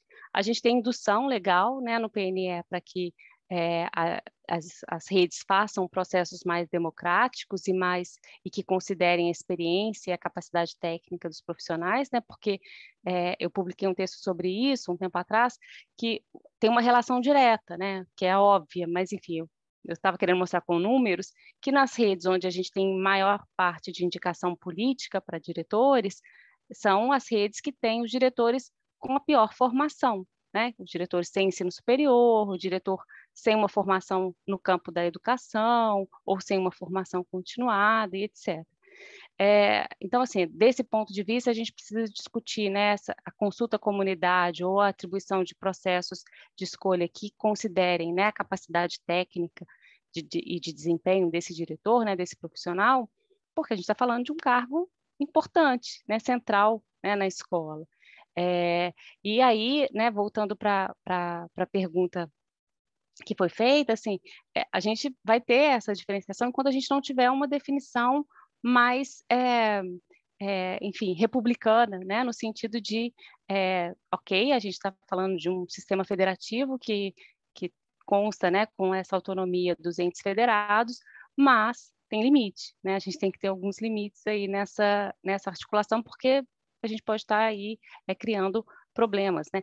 Agora, eu sempre, quando eu falo isso, né, e teve uma observação sobre isso, né, pelo que eu entendi da pergunta que foi feita, a gente não pode também associar que indicação de diretor é igual a uma gestão autoritária, centralizadora, não democrática ou ruim, né? Não existe essa relação direta, ou que, né, processos mais democráticos com a consulta à comunidade necessariamente resultam em uma gestão mais efetiva, mais eficiente ou mais democrática. Aqui no Rio, por exemplo, a gente tem consulta à comunidade, como eu disse, desde a década de 80, às vezes associada a critérios de mérito, como apresentação de plano, curso de formação,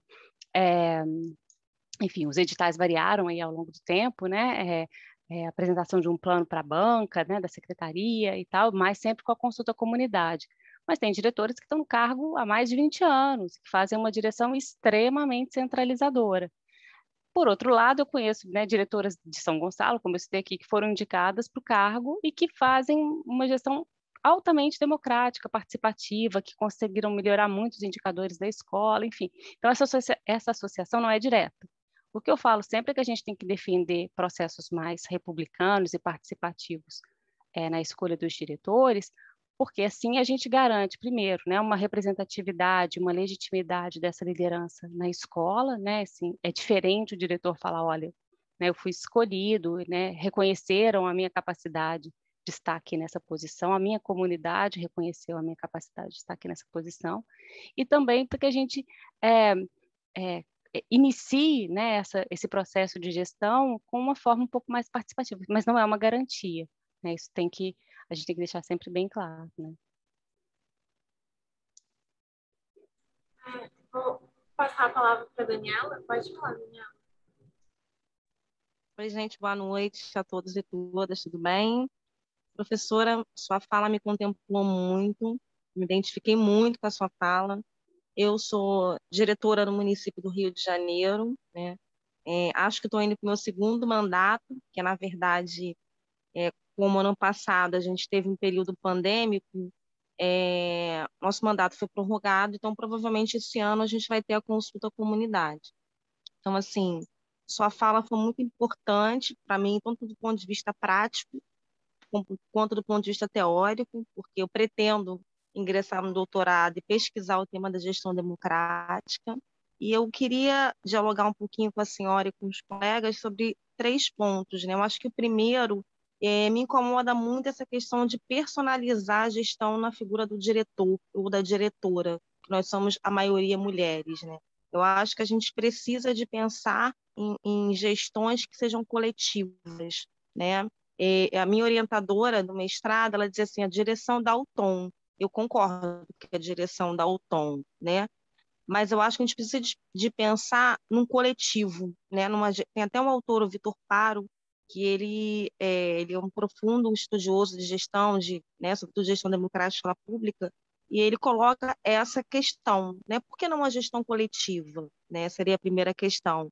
E a segunda é que eu acho que as dificuldades que a gente tem da gestão democrática na escola, ela está ligada à história do nosso próprio país, né? Essa é uma ideia que eu também venho amadurecendo. A gente tem uma democracia que é combalida, está sempre ameaçada, está sempre fragilizada, né? Então, às vezes, eu me vi cobrando e as pessoas cobrando e eu também esperando muitas práticas democráticas do grupo e às vezes adotava um discurso de culpa, né, de cobrança. Mas, como eu também sou graduanda em História, né, quando a gente olha para o nosso país, como a senhora acabou de falar, a gente tem que republicanizar mesmo. Os espaços não são republicanos de fato. Então, a gente não consegue, assim como na nossa sociedade, efetivamente criar espaços democráticos dentro da escola, seja para os professores, seja para os alunos, seja para os responsáveis, né? Como trazer essa comunidade escolar de fato? Não é só trazer figurativamente falando, é trazer de fato, é ouvir, é escutar essa comunidade, é fazer com que ela participe. E isso dá muito trabalho, né?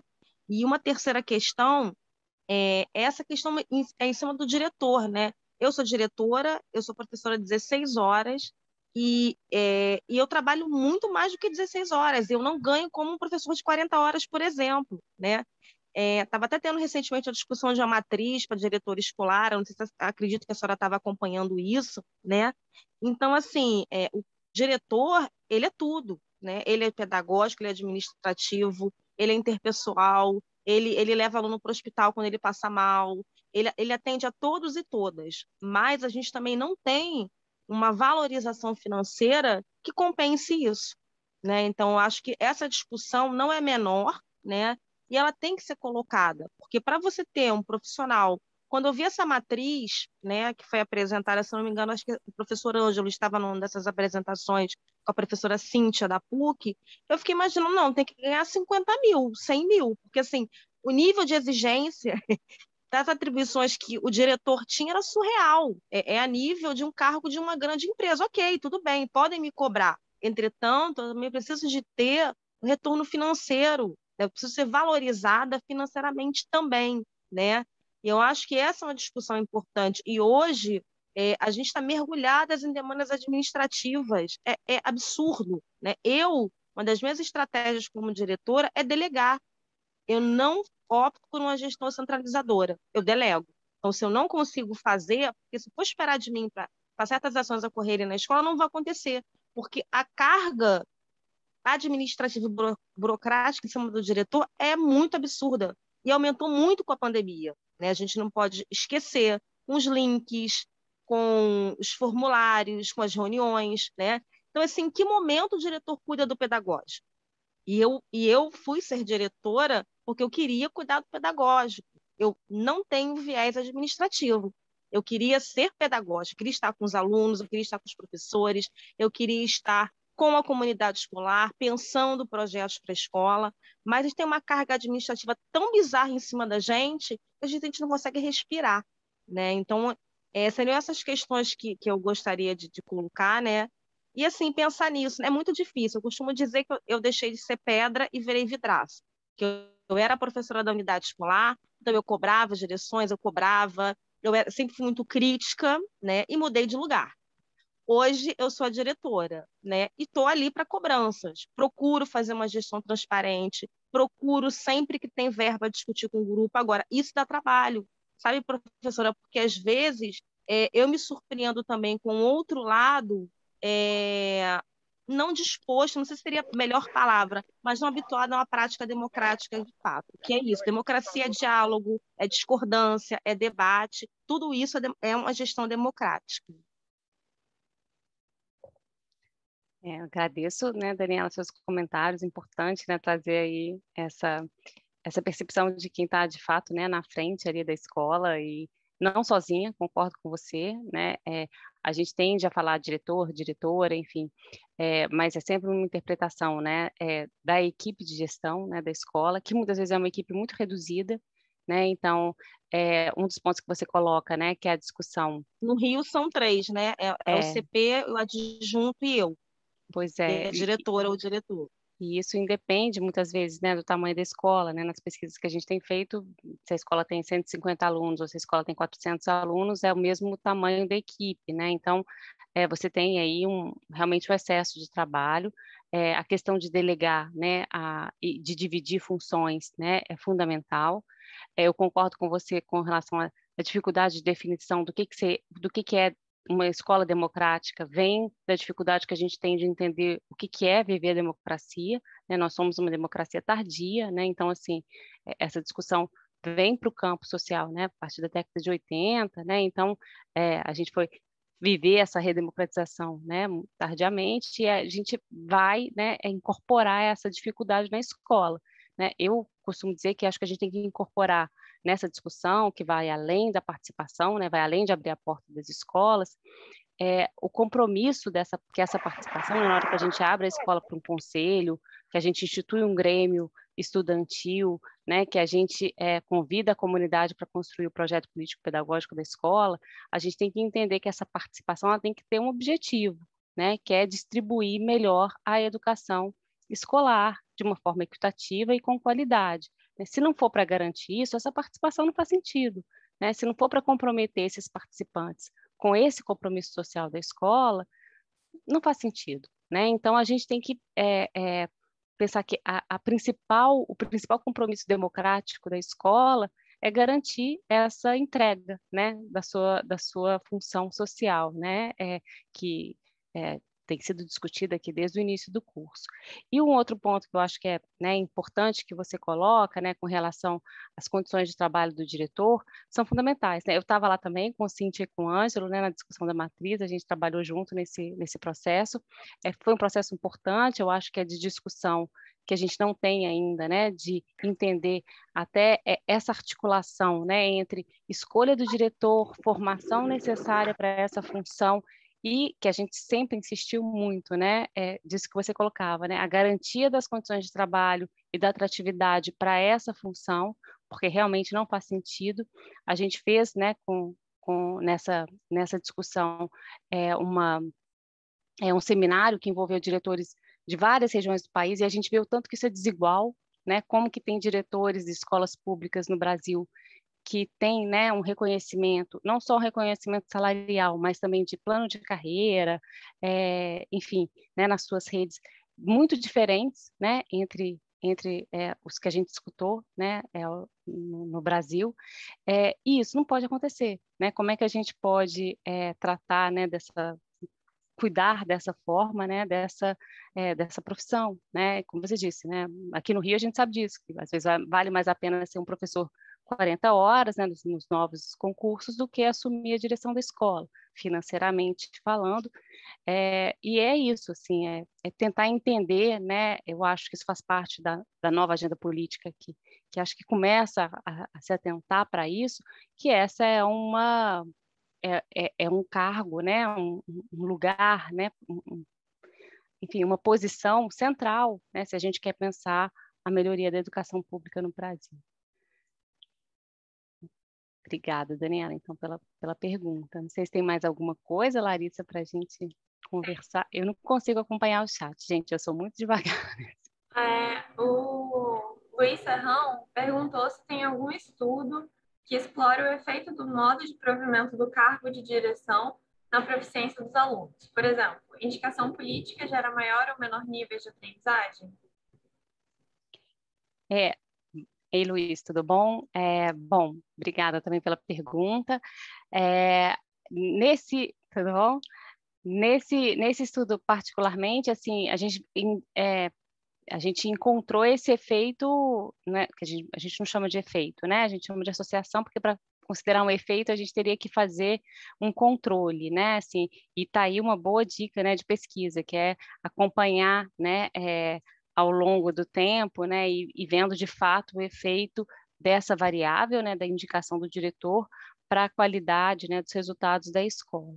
O que a gente fez nesse estudo, que a gente, né, tentou isolar essas duas variáveis, a gente encontrou, né, um efeito negativo, né, e significativo dessa condição, né, do diretor ter sido indicado para poder explicar a... Peraí, gente, ligou uma coisa aqui sozinho, Donata. Para poder explicar a variação dos resultados dos alunos, né? Nesse caso de matemática, no 5º ano. Então, quer dizer, quando eu vejo a dispersão, né, desses resultados entre as escolas públicas municipais e depois as escolas públicas estaduais, e tento entender quais são as variáveis, né, ou as características da escola que poderiam me ajudar a entender essa variação, a escola ter tido um diretor indicado teve um efeito negativo. A gente pode inferir, né, a partir daí, não é uma relação causal, mas a gente pode inferir, a partir dessa leitura, que as escolas onde a gente tem diretores que foram indicados para o cargo, a gente tende a ter um resultado pior de aprendizagem. E, enfim, eu agora não tenho nenhuma indicação de um estudo que tenha feito um estudo mais controlado, né, do ponto de vista de uma avaliação inicial, uma avaliação final e acompanhar isso longitudinalmente, mas depois eu posso procurar, pode falar comigo, mas, enfim, o que a gente tem tentado, né, lá no nosso grupo de pesquisa aprofundar é por quê, né, assim, em que medida essa relação vai se construir. É porque o diretor indicado ele fica menos tempo na escola e aí ele constrói menos vínculo com aquela equipe, é porque o diretor indicado demora a construir parcerias e uma gestão mais colaborativa, e isso tem um efeito negativo para o resultado dos alunos. Enfim, em que medida essa característica se transforma, né, em algo que pode ser prejudicial? É pela formação deficitária, né, para o cargo? Enfim, essas perguntas é que a gente tem tentado responder também, né, na tentativa de interpretar esse resultado. A Nilma fez 2 perguntas. A primeira foi: percebo nas escolas em Belo Horizonte uma espécie de coligação baseada em conchavos dentro das escolas. Uma gestão que apoia seus parceiros para as próximas gestões, o que inibe outras candidaturas. Como lidar com isso? E aí depois ela falou o seguinte: uma pesquisa realizada em escolas da rede municipal de Belo Horizonte mostrou que o rendimento escolar de estudantes negros, sobretudo meninos, é inferior aos brancos. Sabe-se das dimensões históricas e sociais relacionadas, mas a prefeitura não deveria pensar em políticas escolares efetivas acerca desses dados, inclusive no papel de gestores? Importantíssimo, né? Bom, obrigada, Nilma, né, pela pergunta também, pelo comentário. A gente vê isso em outras redes também, né? Quer dizer, é mais um exemplo de que processos considerados mais republicanos ou democráticos podem não se materializar, né, de fato, em situações mais democráticas, né? Aqui no Rio, por exemplo, a gente também tem, né, na rede municipal a tendência, a gente tem uma rede enorme, né? Enfim, então, e tem muitas escolas que nos processos de consulta à comunidade, que acontece a cada 3 anos, tem uma chapa única, né? Muito provavelmente por esse mesmo motivo que você coloca, né? Que acontece em Belo Horizonte, na manutenção de um mesmo grupo, né? Então, quer dizer, eu não vou continuar, mas eu faço aqui um acordo com, né, o professor X que vai continuar, e aí eu faço aqui meio que né, um processo que garante a colocação dele nessa função e que, de fato, inibe, né, que outras candidaturas apareçam. Aqui no Rio, a gente percebe isso quando a gente tem um número muito elevado de chapas únicas de diretores que se mantêm, né, eternamente no cargo.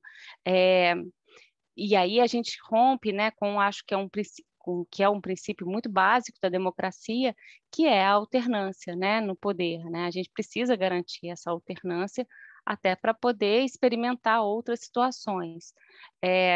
Uma das questões, hoje estava conversando, né, também sobre esse tema, que era hoje no curso lá para queimados, a escolha de diretores e a questão da elaboração de um plano de gestão, enfim, e a gente discutia como que, muitas vezes, criar uma chapa de oposição, né, dentro da escola, ou propor um caminho alternativo, passa por reconsiderar, né, os problemas da escola, ou fazer uma nova interpretação das questões contextuais que envolvem a escola para trazer novas alternativas, né? Passa por um processo de convencimento de pares, passa por um processo de discussão que nem sempre a gente consegue, né, ter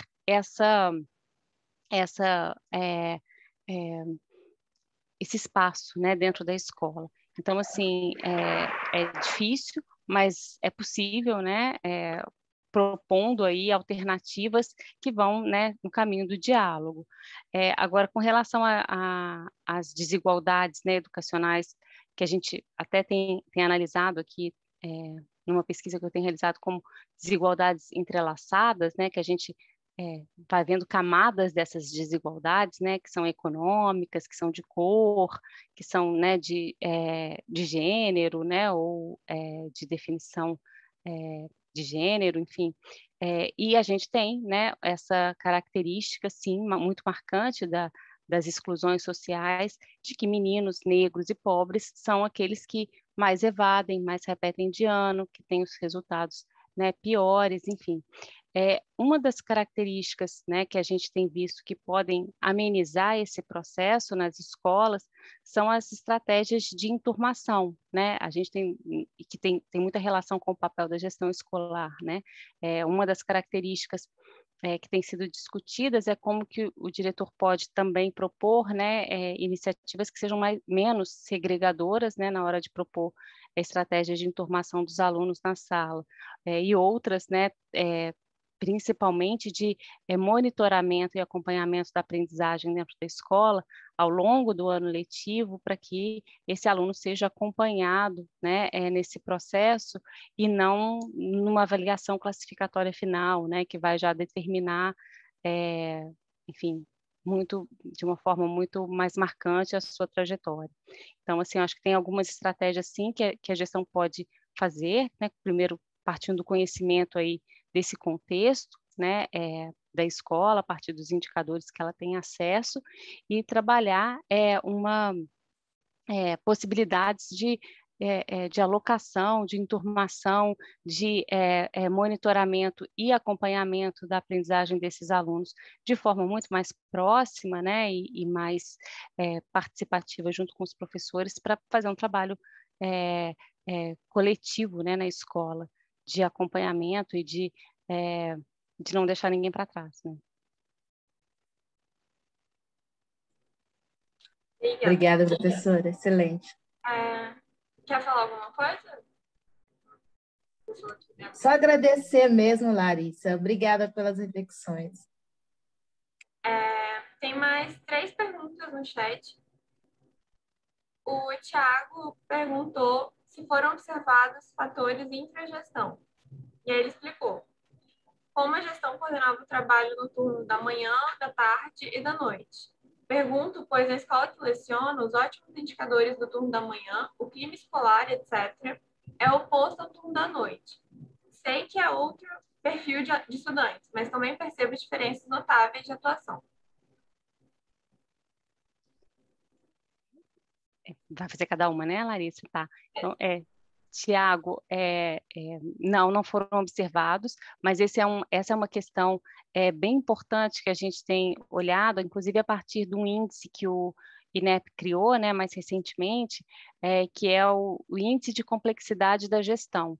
Né? Então, uma das características que já está sendo medida, né, das escolas é em que nível, né, de complexidade de gestão aquela escola está. Então, por exemplo, quanto mais turnos a escola atende, mais complexa ela é, quanto mais matrículas a escola tem, mais complexa ela é, quanto mais número de professores, enfim. E também se ela atende diferentes níveis, né, ou etapas da escolaridade. Então, tem escolas que são muito mais de uma gestão muito mais complexa e a medida, né, desse clima escolar, como você diz, ela acaba sendo diferente mesmo, né? Então, a gente tem alguns estudos que têm feito isso. A gente não fez isso nesse estudo específico, né? Foi uma medida única da escola, independente da característica de gestão dela, mas esse é um fator que você traz que é importantíssimo. Mas tem outros estudos que mostram isso, né? Como que você aplica a mesma medida, quer dizer, o mesmo questionário para os professores sobre as percepções sobre, né, a respeito do clima da escola, ou sobre as características da gestão, e você tem respostas bem diferentes, né? De professores, por exemplo, de educação infantil e do ensino fundamental, ou do ensino fundamental e do ensino médio, enfim. Então, é importante trazer, né, essas características, sim, para a discussão. E uma outra coisa, né, tem uma pesquisa que eu fiz aqui no Rio, que eu escolhi trabalhar só com as escolas que atendiam do 1º ao 9º ano. E construir uma medida única também, né, com as respostas desses professores, tá, naquelas escolas, para a percepção do clima daquelas escolas. Mas a gente encontra variação, né, entre professores do ensino fundamental 1 e do ensino fundamental 2. Essa característica que você disse, né, é uma característica muito importante, acontece muito aqui no Rio de Janeiro, da gente ter uma escola totalmente diferente no matutino e no vespertino, né, que é, inclusive, né, uma das coisas que está sendo, entre aspas, resolvida com a escola de turno único, né, a gente não ter mais escola de turno parcial, porque a gente tinha, né, os alunos, né, melhores ficavam no turno e os alunos piores ficavam em outro turno, então há uma segregação, né, o que é prejudicial, a gente sabe, né, para a aprendizagem, a gente cria ali, né, uma manutenção, um círculo, né, vicioso daqueles alunos que vão continuar sempre, né, excluídos. Então, acho que a gente tem que pensar em estratégias de gestão da escola que tornem essa distribuição um pouco mais homogênea, né, e trate, né, dessas desigualdades de uma forma um pouco mais acolhedora, né, e menos excludente. Mas é uma boa percepção que você trouxe aí para a pesquisa, né? É importantíssimo olhar para essas características da escola, sim.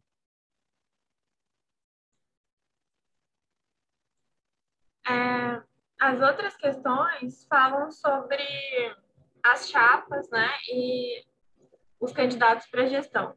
A Érica perguntou se é saudável para a comunidade escolar,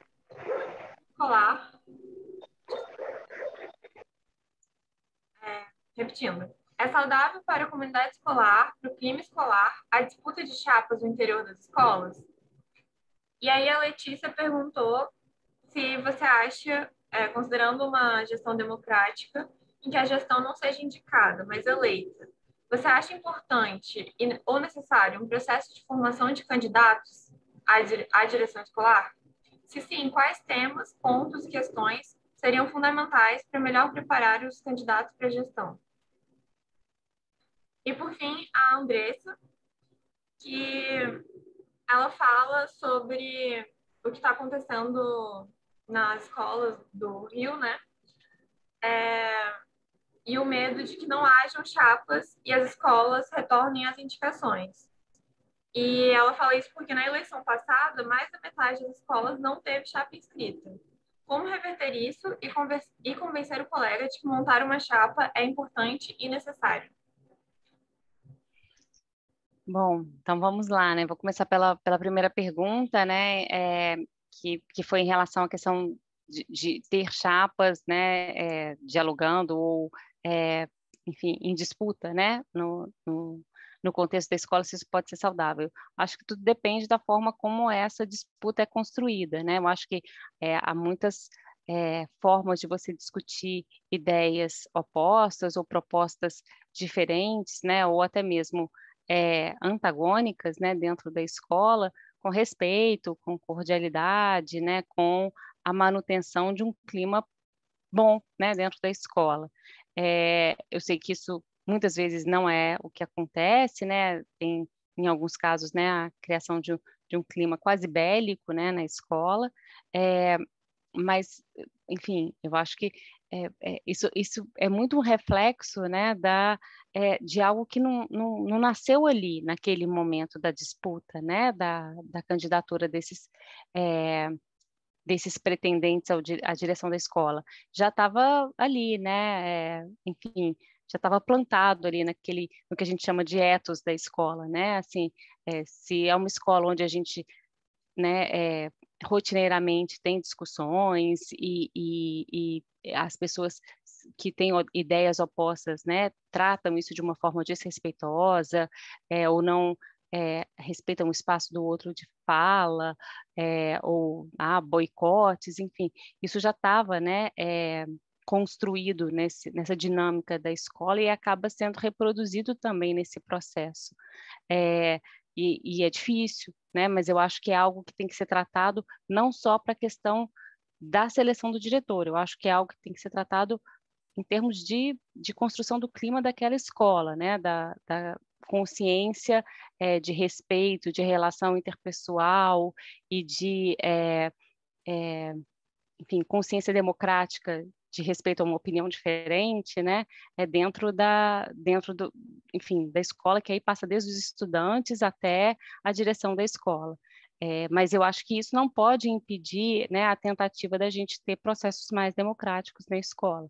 Acho que a gente tem que tratar do outro problema e não mudar, né, a forma de escolha do diretor por conta disso, né? Eu acho que talvez até construir limites, né? Regulamentos, enfim, que norteiem esse processo e que inibam, né? Situações mais conflituosas. Mas eu acho que isso é um reflexo do que provavelmente já estava construído dentro da escola. Com relação à questão do Rio de Janeiro, né, que essa possibilidade de limitar o número de mandatos, se isso teria a ver com a inscrição, né, ou a decisão das pessoas se candidatarem ou não, eu não sei se isso influenciaria, né, por conta de ter ali, né, uma previsibilidade de uma manutenção naquela função. Eu acho que a ausência de pessoas inscritas para o último pleito, né, que eu acho que vem crescendo, né, realmente, tem mais a ver com a questão da pouca atratividade da carreira que a Daniela estava dizendo, né? Então, com o plano de carreira do professor 40 horas hoje na rede municipal do Rio, eu acho que o profissional para e pensa, né? Vale a pena, né, assumir essa função? Eu quero mesmo, né? A Daniela estava dizendo isso, assim, eu quis ir, né? Porque eu tinha esse compromisso, eu tinha essa vontade, mas na hora de pensar, né, em termos financeiros e de plano de carreira, enfim, de projeção de carreira, essa função deveria ser mais atrativa, né? Eu acho que isso é um problema enorme, né, para as redes e para a rede municipal do Rio em específico, em não garantir essa atratividade para essa função. Eu acho que esse é um maior problema da ausência de candidatos, né, que a gente acha que vai continuar tendo, né, enquanto a gente não pensar um pouco melhor nessa política. E qual que era a última pergunta, Larissa? Desculpa. Não, imagina, é muita coisa mesmo. É da Letícia, que ela pergunta se você acha que tem que ter um processo de formação de candidatos a direção. E se sim, quais temas, pontos e questões seriam fundamentais para melhor preparar os candidatos para a gestão? Não, ótima pergunta, Letícia, porque é um tema que eu gosto muito, que eu tenho trabalhado muito ultimamente, assim, inclusive avaliado os cursos, né, de formação continuada de diretores, enfim, que algumas redes propõem, que o próprio MEC propõe também, e normalmente, né, esses cursos acabam se voltando para o que a gente chama, que está posto na matriz, né, como a dimensão político-institucional da gestão, né? Então, esses cursos acabam voltando, né, voltando-se muito para as questões mais de cunho, né, político-institucional, quer dizer, entender a gestão participativa, as formas colegiadas de fazer a gestão. Esses temas costumam ser, né, os temas principais abordados né, nos cursos de formação de diretores. Não que eles não sejam importantes, né, eles, pelo contrário, são importantíssimos, mas eles não são únicos, né? Então, se for pensar no que o mundo inteiro tem pensado, né, para a formação de diretores, e que a matriz tentou contemplar, a gente tem outras dimensões, como a administrativo-financeira, né, que é pouquíssimo abordada e que o diretor vai precisar lidar, né, com várias questões relacionadas à administração financeira na escola, a dimensão pedagógica ou instrucional, né, o diretor vai precisar entender sobre esses processos, né, de aprendizagem, de ensino-aprendizagem na escola e de verificação desses processos, né? Ele responde por isso também, e aqui eu estou dizendo ele, mas não ele sozinho, né? Ele e a sua equipe de direção, e é uma dimensão que é importantíssima e pouquíssima a gente fala dela, né? Que é a dimensão relacional e pessoal, né? Assim, em que medida, né, algumas características que podem ser construídas ou, né, elaboradas na formação profissional, elas estão presentes nesse professor que vai assumir o cargo de diretor da escola. Então, acho que seria importante que qualquer curso de preparação, né, para diretores, ele conseguisse abordar todas essas dimensões e não focasse numa só, né, assim, entendesse que esse trabalho na direção da escola, ele é muito complexo, né, envolve essas diferentes frentes. Agora, semana passada eu estava fazendo uma fala para uma das coordenadorias regionais aqui da Educação do Rio, que está com uma iniciativa muito interessante, que é um curso, né, de formação continuada que chama Bem-vindo à Gestão, e é um curso para profissionais que querem continuar na direção da escola ou para professores que querem se candidatar à gestão da escola. Então, é como se já estivesse meio que preparando, né, acho que foi uma ação bem discricionária dessa coordenadoria, né, não é uma ação da SME, na proposição de vamos entender um pouquinho qual que é o trabalho da direção escolar, né? Um pouco em que vocês estão entrando, né? Enfim, e aí tem discutido várias questões, né, relacionadas à liderança, clima escolar, a relação família-escola, a colegialidade, enfim, que são questões importantes, né, para o trabalho do diretor, que deveriam estar presentes numa formação, seja inicial, continuada, ou até mesmo anterior ao cargo, como foi esse caso que eu estava, né, contando. É isso, só para completar, a Antonieta perguntou se a dimensão social para o curso de formação de diretores seria importante. A dimensão, desculpa, social? Isso.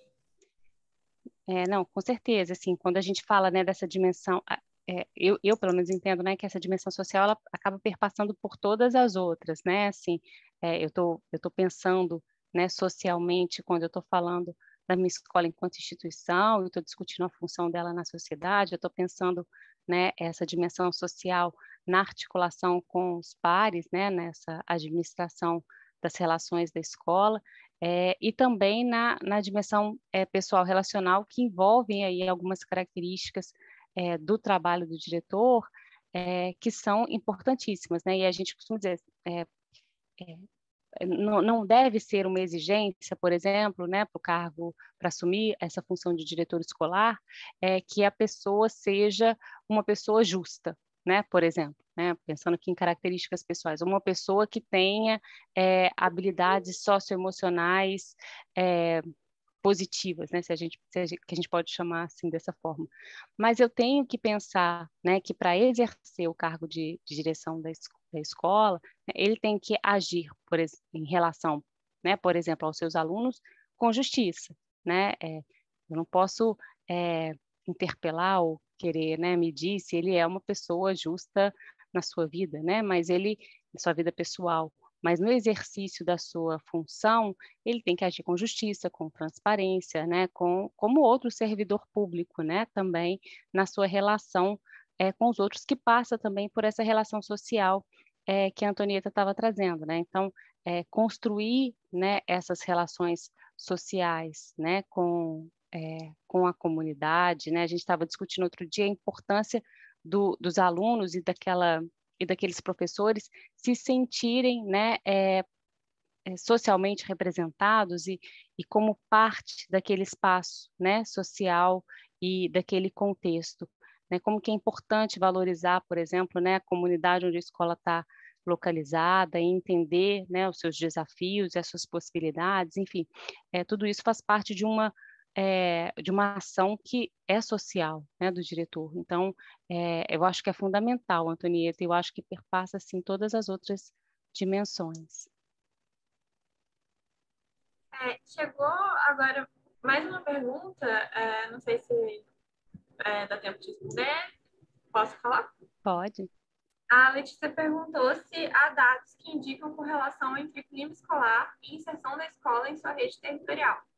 É importante o papel da gestora escolar na articulação com as demais políticas, saúde, assistência social, segurança? Eu acho que sim, gostaria que comentasse um pouco sobre isso. Obrigada. Obrigada pela pergunta, Letícia. Eu estudo também a implementação de políticas públicas, né, e nesse campo, para a gente é fundamental, né, essa discussão que, né, envolve aí essa intersetorialidade, né, assim, a escola normalmente, né, ela é um dos principais, se não o principal aparelho público, né, ou representação do Estado em algumas comunidades, referência muitas vezes, né, para aquela comunidade, mas ela não atua sozinha, né, e a gente precisa dessa articulação, né, tanto com, por exemplo, os CRAS, né, os Centros de Assistência Social e as unidades de saúde, né, e de segurança na proposição de algumas estratégias que têm muita ligação com atendimento de qualidade a esses alunos, né? Então, agora, por exemplo, a gente está discutindo, né, uma mestranda minha acabou de defender a dissertação dela sobre o papel dos orientadores educacionais na implementação das políticas de inclusão dos alunos com deficiência. A escola só consegue, né, garantir um plano de atendimento, né, especializado para esse aluno, né, a partir da articulação com outras instâncias, né, com outros aparelhos públicos. Então, a articulação com as unidades de saúde, com a assistência social, ela é fundamental, né, nesse processo. E, infelizmente, né, aqui a gente ainda tem essa tradição de ser muito personalista, né, nessa relação. Então, se o diretor é uma pessoa, né, de trânsito fácil, que já conhece, que é amigo e tal, então essa relação está estabelecida, quando ela deveria ser institucional, né, ela deveria ser, inclusive, promovida e incentivada pelo Estado, né, assim, ter ações conjuntas e intersetoriais, muitas vezes depende de uma característica pessoal do diretor, né, ele ir atrás, ele procurar, ele, né, pegar o telefone e ligar e perguntar, você conhece fulano lá de não sei da onde, enfim, acaba sendo uma decisão discricionária ali do diretor, né, e que tem a ver com a sua característica pessoal, quando deveria ter sido incentivada e proporcionada, né, pelo Estado. Mas eu acho fundamental né, do ponto de vista da política pública, eu acho que essa articulação deveria ser incentivada. Acho que foi isso, não tem mais pergunta nenhuma. Eu queria agradecer, professora, sua participação no curso e todo mundo que fez pergunta. Vou parar a gravação agora. Eu também agradeço, Larissa. Desculpa, Larissa, você e a Mariana pela condução e aos cursistas, né, professores. Também foi um prazer estar aqui com vocês hoje. Sigo aí à disposição para conversar. Muito elogiada sua aula no bate-papo. E é isso, gente. Muito obrigada. Boa noite. Boa noite. Obrigada. Obrigada. Boa noite, gente. Boa noite. Parabéns pelas explanações.